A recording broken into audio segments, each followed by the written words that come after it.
Welcome home. We are WNST, AM 1570, Towson, Baltimore, and Baltimore Positive. We're going to be getting the Maryland Crab Cake Tour back out on the road.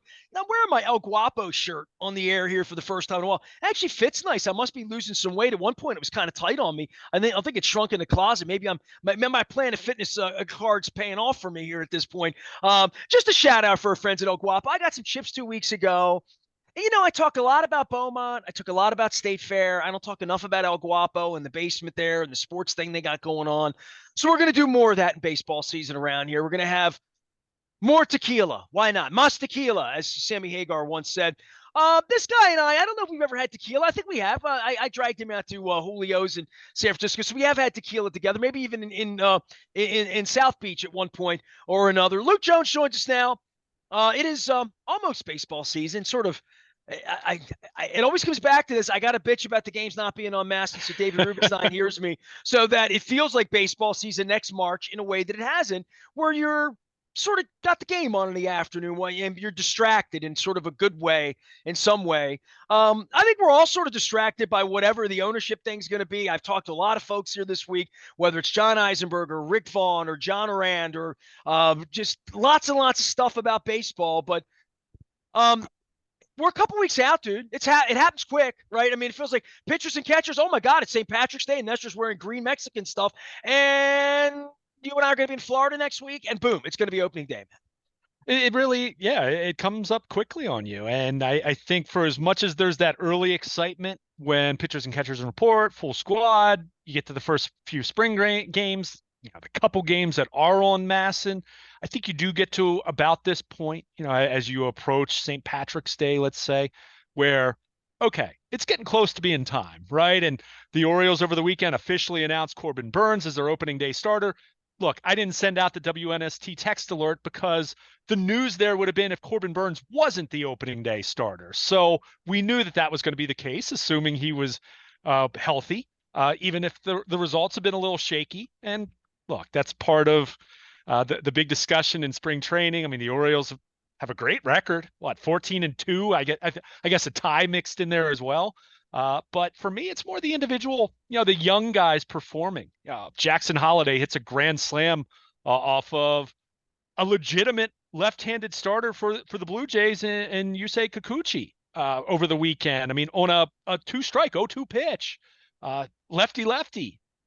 Jackson Holliday's hitting and hitting at a high clip in spring training, and not just shocking to no one, by the way, right? I mean, look, I don't want to say no. It's not shocking. At the same time, I think anyone who has an appreciation for how hard it is to do what he's doing and what he did last year as a 19-year-old at all the way through the AAA level, it's not shocking, but that's a testament to what kind of special talent this guy is.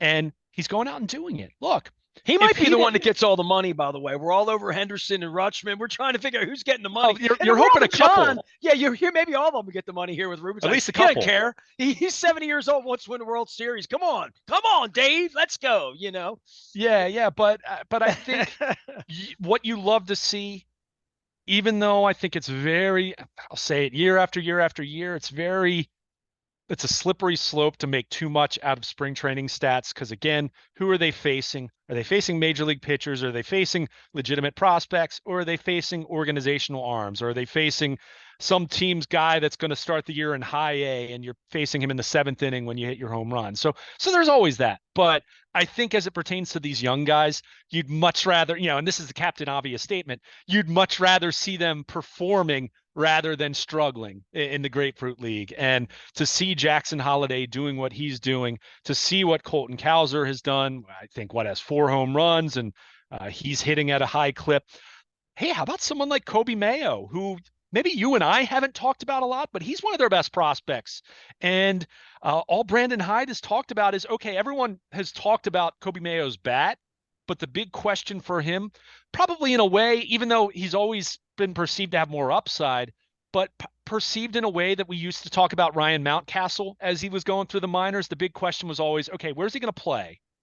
And with Kobe Mayo, Brandon Hyde's talked a lot about his defense at third base looking good. So now, let me be clear, I don't have any expectation he's going to make the opening day roster, but for him to do what he's done in the spring on the heels of what he did last year, being in AAA, and if he can go down to Norfolk and continue to play good defense at third base and hit the cover off the ball, he's going to be in Baltimore at some point this year. So, I mean, it's just, it really is a situation with the Orioles as far as their prospects go. The rich get richer and the excitement continues to grow.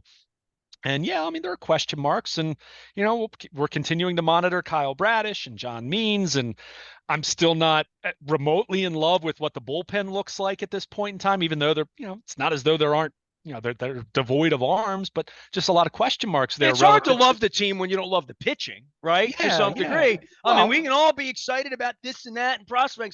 Some, they got to go take the ball and pitch, and that sure. if they're winning 9-7 every night, that's sort of a new world of baseball if they're doing that. But I don't think that's the way they want to play it. Certainly not the way Mike Elias wants to play it. But to your point, this wealth of bats and this wealth of depth means something in regard to getting pitching. I just keep going. All these guys can't play. Yeah, I mean, to your point, it means something in the big picture, right? I mean, whether it's in those individuals getting to the major leagues, and obviously we've seen Gunnar Henderson and Jordan Westberg and Adley Rutschman and the young guys, graduate and become major leaguers. We're going to see more of that this year. We've talked about it a lot. Last week, you and I spent a lot of time talking about the outfield and what that's not that the starters, that there's any question about the three incumbents, right? But we know Anthony Santander's a free agent after this year. We know that Austin Hayes and Cedric Mullins have dealt with either injuries at different points or inconsistency. In the case of Hayes, wearing down in the second half. In Mullins' case, injuries, and he's dealt with a little bit of a hamstring this spring. But in the meantime, it's okay. How does Colton Cowser fit into that picture? How does Heston Kjerstad fit into that picture? I mean, Kyle Stowers has had a nice spring. So the excitement lies in having so many options and what that means for your roster at those positions, but also what it could mean. Doesn't mean today or tomorrow or even next week, but at some point in time, what that could mean in terms of going out and getting, whether it's another starting pitcher, whether it's another high-end, high-leverage, back end of the bullpen kind of arm. You have options, you have depth, Dude, I've been doing assets. this 32 years here. Every year we talk, I've been on the radio. I'm doing this crazy documentary, just going through all the ish. We've never had anything like this. I mean, especially with new ownership coming in. I mean, pitch me for crying out loud. Like I'm talking about baseball all day, every day. We couldn't do that for years. You couldn't talk about any of these options. Finding old pictures of me and Sid Thrift, bro. I mean, like it's crazy. And thinking about baseball conversations I had about, the greatness of Alex Ochoa and Rocky Coppinger and, and these guys that weren't.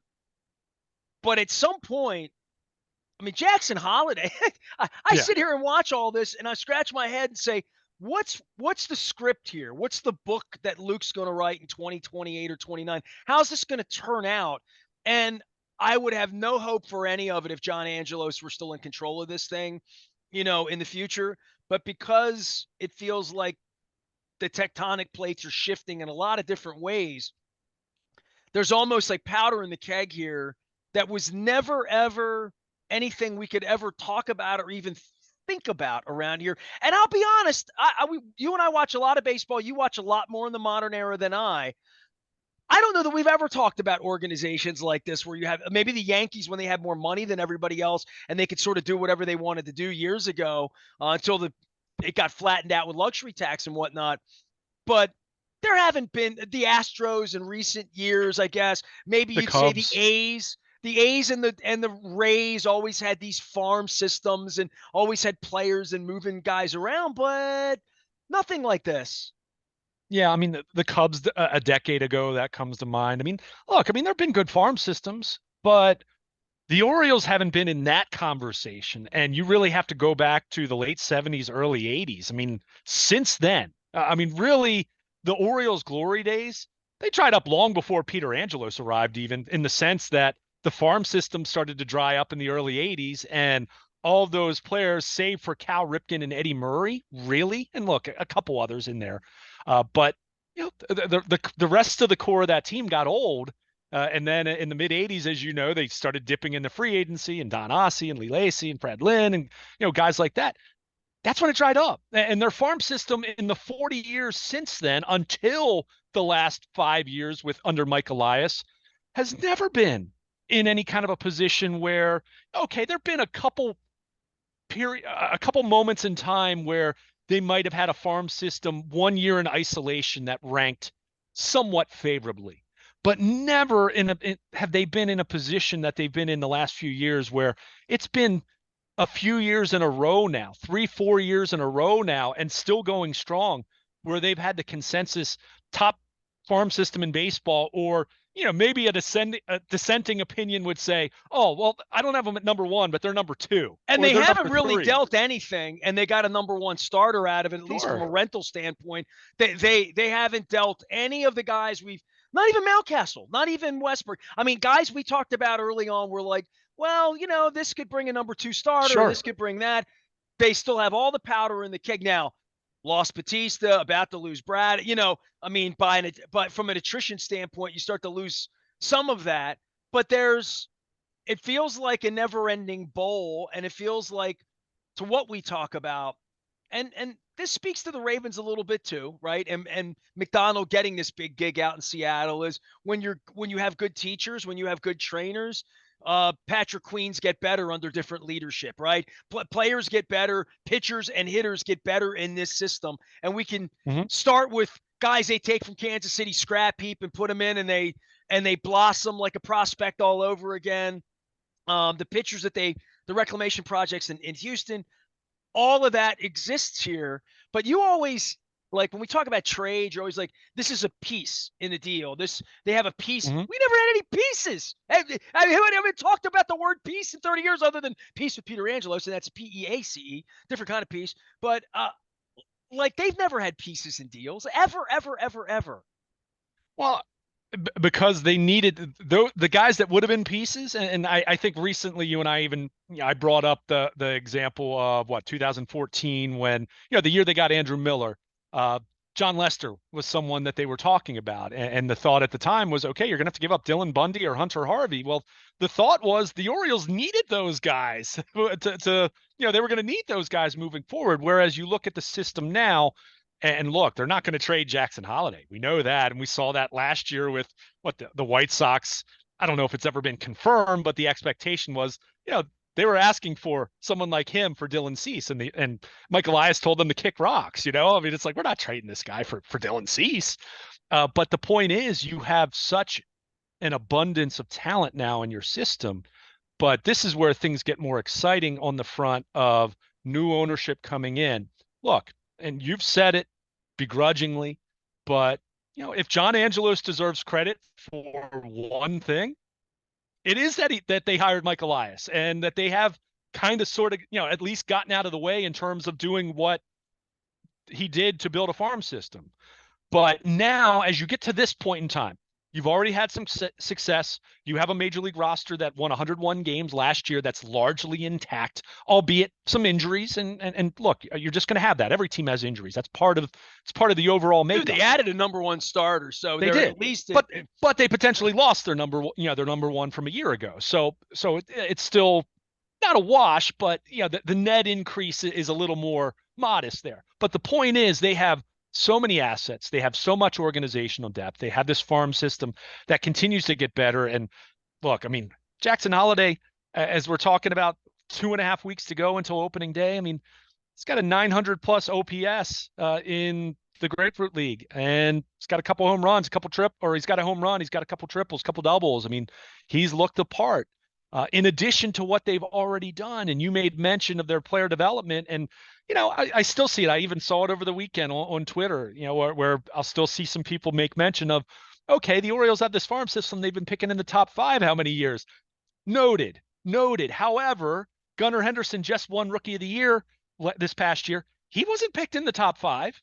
He wasn't the first overall pick. He wasn't the 5th overall pick. So they've also developed players. So, but to bring it back to the identified players. Sure. To bring it back to the ownership question, or the solution, as it's looking more and more like this could even be finalized by opening day or shortly thereafter. But now you're at a position where you've built this thing, and under the Angelos family, I think there was still going to be a question as in the same way there was a decade ago when things were going well under Buck Showalter and Dan Duquette. I think there was always a question of, okay, what's the ceiling on this thing? What are the limitations on this thing? I mean, the Orioles 10 years ago, we talked about the fact that they won in spite of ownership, right? And Dan Duquette, as weird as it was sometimes, doing things that, not everything worked out, but a lot of stuff did work out pretty nicely. And Buck Showalter doing what he did, and the players that they had working out, and having a core that was really good, albeit for a limited window. But now you're at a point where you've built this thing, you want to maintain it, you want it to continue to grow, and you want to sustain it for the long term. And that's where new ownership can come in and spend money when it makes sense to keep some guys, to sign someone in free agency, to go out and acquire a piece via trade and then extend that guy. And I'm not saying that they're going to do that with Corbin Burns, but it might be someone else that they go and acquire and extend. So you have resources, and you hope you have the wherewithal with new ownership coming in to take what is already something that's becoming great and to continue that and to be a good steward for that. This ownership group has a great advantage from the standpoint of, imagine if this was 5 years ago or 6 years ago and the Angelos family was selling then you were talking about, okay, new ownership's great. We can all dream, but you still have to build. You still have to rebuild an organization. So much is in place already. Now it's a matter of, okay, what can Rubenstein come in and do to help them get over the hump? What can they do on the business side to improve ticket sales and to improve the TV situation? All those different things. But they have such a great jumping off point. And that's where things are so exciting that, if you're a fan right now, you don't even have to focus that much on the ownership part of it, even though it's very, very important because of where they are on the field right now. And that's where this thing is so exciting, because ownership, the new group can come in and be heroes from the standpoint of, it's not this Herculean task in terms of building something on the field. It's a matter of, okay, how can we augment? Who can we keep long term? Guys that we're not going to keep long term, who can we trade and go out and get a piece that we need for the bullpen, or a number 3 starter, because a couple guys are hurt or whatever it is. So, I mean, those are the questions that were always going to be there if this team was continued to be owned by the Angelos family, in terms of what the ceiling was going to be. Now feels like they're within reason, understanding that I don't think they're going to spend like the LA Dodgers spend, for example. But you feel that that ceiling is so much higher now, even if there is a ceiling, let's say. So it's really, really exciting. And again, the focus is so exciting just on the field alone, but knowing that you do have new ownership coming in and a group that presumably wants to take this thing to new heights and take the payroll higher when it makes sense to do it, and make decisions on the business side that make sense, and being good stewards and overseeing renovations of Camden Yards and figuring out what Masson and TV is going to look like in general, as we've said, is a big challenge for every Major League Baseball team right now, in terms of something that's going to make sense and be feasible and viable for the big picture. So there are a lot of challenges in there. I want to be clear. This ownership group does face some challenges, but boy, they're coming in with the Orioles kind of feel on the field, feeling like they're on third base right now, and they just need a sharply hit ball to the outfield to push this thing across the finish line in terms of having a chance to get to a World Series. So it doesn't mean that's happening this year. Let's be clear. You got to still go out and play and stay healthy and all that. But boy, I mean, this is exciting. And to your point that you made a couple minutes ago, I mean, I don't care how optimistic you've been about the Orioles at any point in time, whether we're talking 2014 or 1997, or even going back to, why not 1989, right? I mean, the surprise and magic of that, and thinking, okay, well, they've got this young core, maybe to go to the new ballpark, we'll see. That's pre-Peter Angelos even right there. Even have Ben McDonald then. Yeah, exactly. But this is, I mean, the Orioles haven't been in this position in my lifetime. I mean, they just haven't. And I'm 40 years old, so speaks to where they are from a farm system standpoint. And now it's a case of new ownership coming in. How can you make this thing even better? How can you sustain it? How can you push them across the finish line, so to speak? And, Mike Elias obviously made the big move with Corbin Burns, and we'll see what else is in store for this roster, which I'm not guaranteeing a move by opening day or anything like that. Let's be clear, but boy, I mean, they have the resources to make another big move or two at some point in time here as we get into the season, and certainly as we get into the summer and the trade deadline. But in the meantime, it's a lot to like about this baseball team right now. And we're seeing that with some of these prospects who may not even begin the season in Baltimore, but they're coming. Yeah, we And talked that's, about everybody except Santander and Hayes and Motley. yeah, All we do is talk about the guys who might not even that, be on the team at this point. I mean, it's kind of like in the preseason with the Ravens. If you're going to win the Super Bowl, nobody plays. You're like, look at that Keaton Mitchell or look at that Bobby Rainey or whatever it is. Luke Jones is here. I think he was over at the Royal Farms already just filling up the gas tank because he's going to be up and down 83 from Shrewsbury into Camden Yards.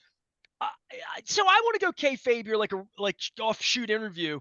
Are you a little more excited just in a general? Like you and I are going to Florida next week. I'm excited about it because, and I've said this, and I'll continue to say it out loud because it's lasted 30 years. I've been treated like an animal. I mean, I've been treated like an animal that would be abused, quite frankly, for 30 years. I don't know what it would be like to show up and have people be nice to me. I really hope that that happens. I don't know that that's going to happen in Sarasota. I have low expectations because I was in Arlington 4 months ago and some of the same people are there. But my expectation is for my wife and I, because I have a calendar, my Google Calendar, and the Orioles games show up in my calendar.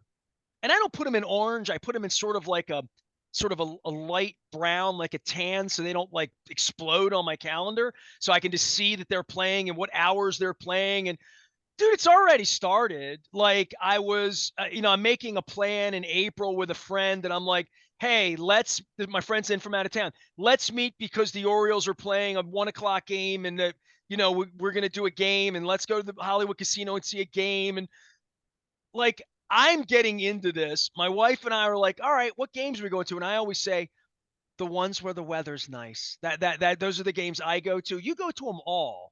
And you went to not all, but a friggin' lot of them when I'm your boss and I didn't tell you had to go. You know what I mean? But there's something about getting in your car in Pennsylvania going down there when they're 31 and 62 and they're on their second manager this year, and it's awful, and there's nobody there. I mean, good news is no traffic, right? I mean, I experienced that going to the concert 2 weeks ago at the CFG Bank Arena. I'm like, yeah, I mean, the good news is all the big bands come. The bad there's a lot of people, and like getting in for a Journey concert's a little more difficult.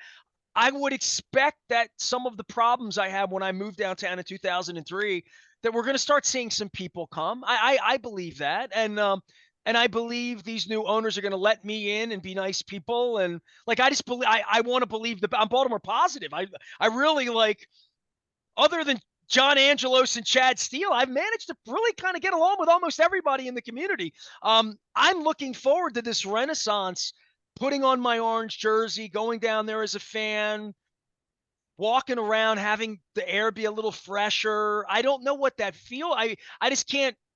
You've walked in my shoes. You saw how they treated you in Arlington back in October. Take that times 30 years.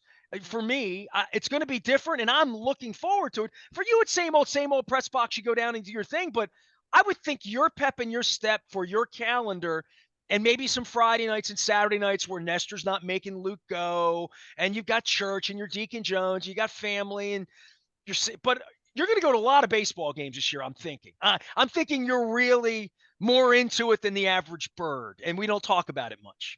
well, I mean, to your point, I was going to a lot of games in 2019 and 21, and where they're losing 100 plus games. So yeah, of course. I mean, the excitement level. I mean, I think it's important to, and I'm saying this more as a fan than anything, from a fan mindset, that it's a long season. And I'll say this much: this team could be better from a talent standpoint than it was a year ago and may not win 101 games. Let's be clear about that because of the division in which you play. And it's a long season. And knowing that they stayed as healthy as they stayed a year ago until Batista's elbow injury in late August. So there's a little bit of that. And I think that's where it's important to keep that in mind. And this is where it's not completely different from the Ravens and from the standpoint of this team's going to be judged on, yes, they have to get there first, and let's be clear about that, and don't take that for granted in the same way that Ravens fans shouldn't take that for granted with the football team. But they're going to be judged on what they do in October in the way that the Ravens now, we talk about it, especially after this past year where it's all about January, and early February, you hope. So there is some of that going on, but just in the day-to-day, the excitement of the season starting. And look, on the first day of spring training, when you get the news about Kyle Bradish and John Means isn't going to be ready for opening day, it was a little bit of a buzzkill. We talked about that at the time. But I think there's just such a sense of excitement as far as just kind of limitless possibilities. I mean, how many times over the last 40 years did Orioles fans go into spring training thinking they've got a heck of a job? Not, okay, if the stars align perfectly, maybe. Well, the Yankees and Red Sox have been a big part of that the last Sure. 25 years. No right? doubt. And No there was doubt. always a big bad wolf. Look, in 79, it was the Red Sox. I mean, I remember taking the bus with my pop. It was Jim Rice and Fred. I mean, they were the really good team at that point. Then the Tigers in 84. I'm just talking about eras where they could win. I mean, Sure. there haven't been, dude, I got every baseball. I've had a sports radio station for 32 years. I'm going through all these years of all of this, and why the Orioles haven't been a bigger part of this. It's because they've had a clown for an owner for 30 years, and it's all been kind of taken away from me and from us and from our community that we can win too, and that it can be good again.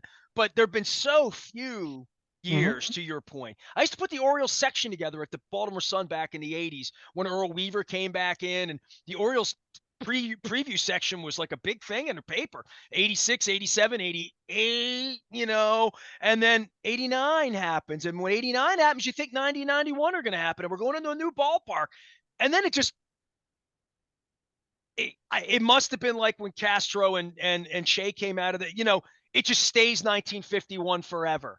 You know what I mean? Like because that's where the Angelos thing is to say how many St. Patrick's Day have I worn green and thought they had a chance? Well, the being the best team, I mean, the Yankees or the Red Sox have always been the best team.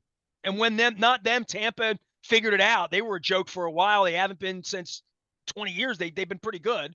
And Toronto's always had money and the country behind him and like all that. It's always been the division, right? I mean, and that would be the question for me at this point. I see some people like the Yankees and whatnot, and what's not to like? They got a lot of money, right? But, last year, everybody kind of got out of the way.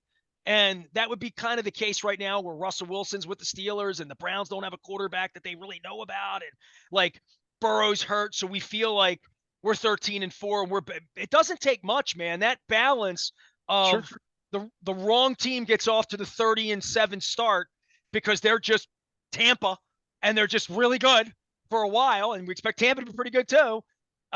We talk about how good we are. These other teams are coming and they weren't like that last year, really.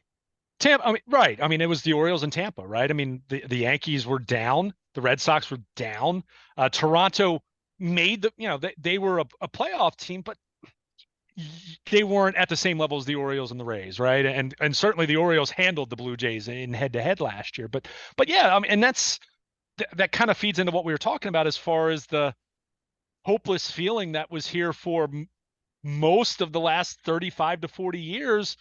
And more specifically in the Camden Yards era where you did have the Yankees and the Red Sox and some years the Blue Jays and more recently the Rays being consistently good. But it wasn't just that the Orioles had bad ownership or bad front office or bad farm system or all the above, quite frankly.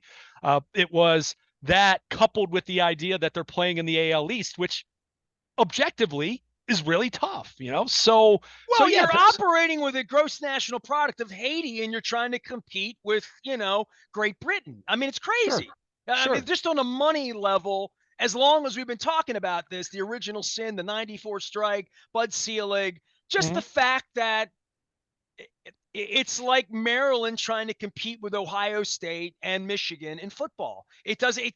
The economics just get the math out, and especially if you're going to buy players in the NIL, you're not going to be able to compete. Baseball's had a real problem with that, and the balance for that is you got to hire geniuses, and you Moneyball, right? Oakland, and you have to be really, really, really good at developing young talent and getting everybody to play on the cheap contract. Yeah, I mean, you've got to be smart. And the Orioles have absolutely, from a baseball front office standpoint, over the last 5 years, have really figured that out. Now, the question will be again, sustaining it and being able to pay some guys to keep them, and the guys that you don't pay, can you get value for them via trade or what have you? Or some guys will just walk in free agency. I mean, that's part of it too. So, but yeah, the challenge is still there, and that's why I said I think it's important as a fan when you're looking at this team with all the excitement through the lens of the sky being the limit for this ball club. That doesn't necessarily guarantee that they're going to win 104 games this year compared to 101 last year. It might be that the Orioles win 94 games this year, and maybe that's good enough to win the division, or maybe they're the top wild card, and maybe they're going about it a little bit different way. But the point is, if this team does what you expect it to do, they should be in that conversation, firmly in that conversation. And you're hoping, based on the experience of last year, albeit a very painful one, going up against the eventual world champion Rangers, that they'll be better equipped then to, once they get back on that stage, they'll fare better because one, they'll know what to expect a little bit more. And two, they'll be more experienced and presumably better, a lot of these guys. So yeah, it's exciting. But at the same time, that's why I said, the Yankees, Juan Soto and some other additions they've made, and I think they've got to stay healthy, certainly, and they've got some older players they're depending on. But you look at that roster, I can understand why people, and some of the projection systems and things of that nature, like the Yankees. I mean, there's no question. Toronto is still a team that, albeit didn't necessarily love their offseason, but still a lot of talent there. Tampa, it feels like the Rays have taken a step back in terms of their roster on paper, but how many years have we said that over the years? So I'm certainly not going to write them off. And to me, the big one that looks underwhelming on paper, as far as feels like they could be the doormat. Now we'll see, because there are still free agents out there, and their name has been linked to them, is the Red Sox. They're the team that feels lacking at this point in time, but there have also been some years where people have said that, and then the Red Sox are playing in October, so you They never don't know. stay down for long in a It's the general nature. sense. They don't, but there's also some of the elements there are a little bit different. I mean, Oh, yeah, yeah, you yeah. look at A some of lot of different decision when makers they traded there. away Mookie Betts and Yeah. some of the moves they've made over the last 5 years. I think there's a lot of scrutiny there that's justified.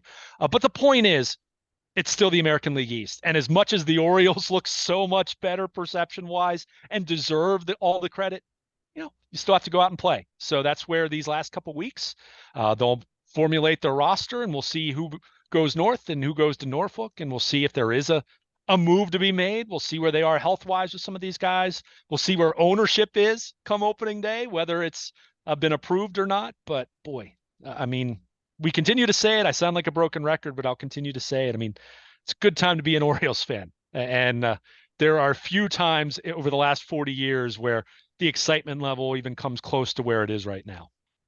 I'm not one to give free plugs out to non-sponsors, but you can pick this up at Wise Markets. I just want to make sure that you know that I'm looking out for you. I've got some suntan lotion here for you.